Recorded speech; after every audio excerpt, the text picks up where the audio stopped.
But I kind of just needed to decompress, let you guys know what I've been up to. Just for those of you who are interested in, I'm interested in the adventures of Prince, and I just like the way you do YouTube.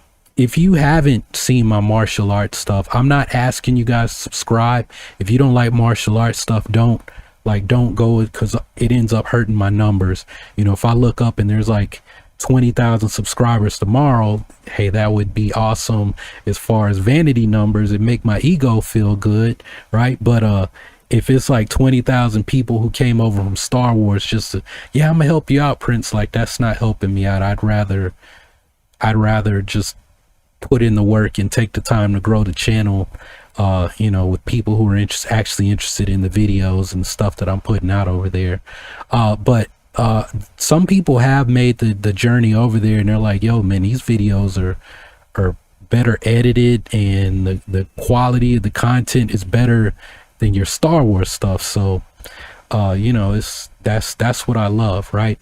The whole urban acolyte thing, training to be like a Jedi, that's kind of a story that sounded good here, right? When I was dressing up in Jedi robes in my attic and all of that, and you know, my friends were like, it's like your YouTube channel is like a Jedi is teaching people about Star Wars, right? But what I was doing, I was interested in Shaolin, right? I wanted to run off to China and go train at the Shaolin temple, shave my head bald, wear the yellow and orange robes like a Shaolin monk.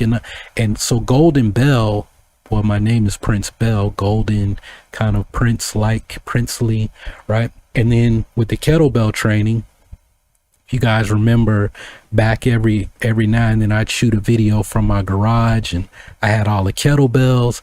A 48 kilo competition kettlebell is painted gold. So there was the idea of, oh well, I want to be able to one day press 248K. So you know, what I guess I'd be pressing about 200 pounds, right? 248s.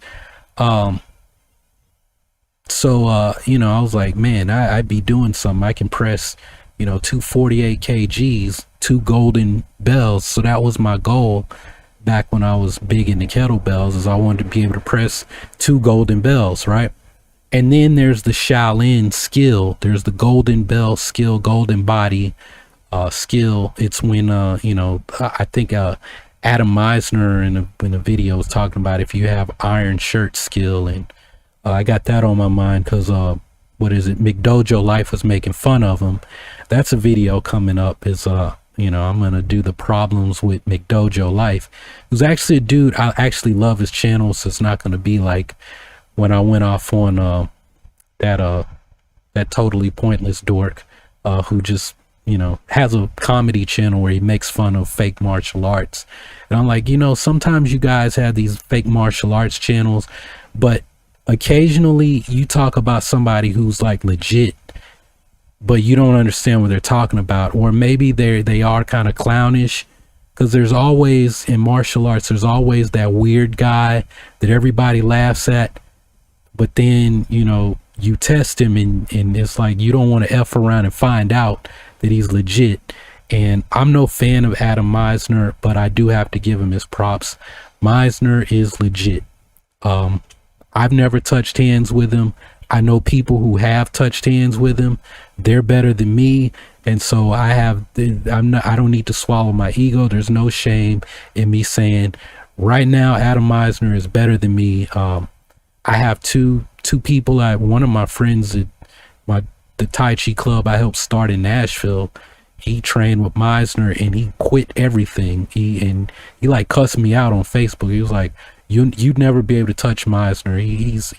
You could spend the rest of your life training, he'd be better than you. And I'm kind of like, I don't know about that, because one of my teachers touched hands with Meisner, and so that's how I know how good Meisner is, or at least was a few years back. But I know someone else who I've also trained with, and all these people are in the school that I belong to. So I just say I train what I train, and and I'm pretty happy where I am. But people calling out Meisner.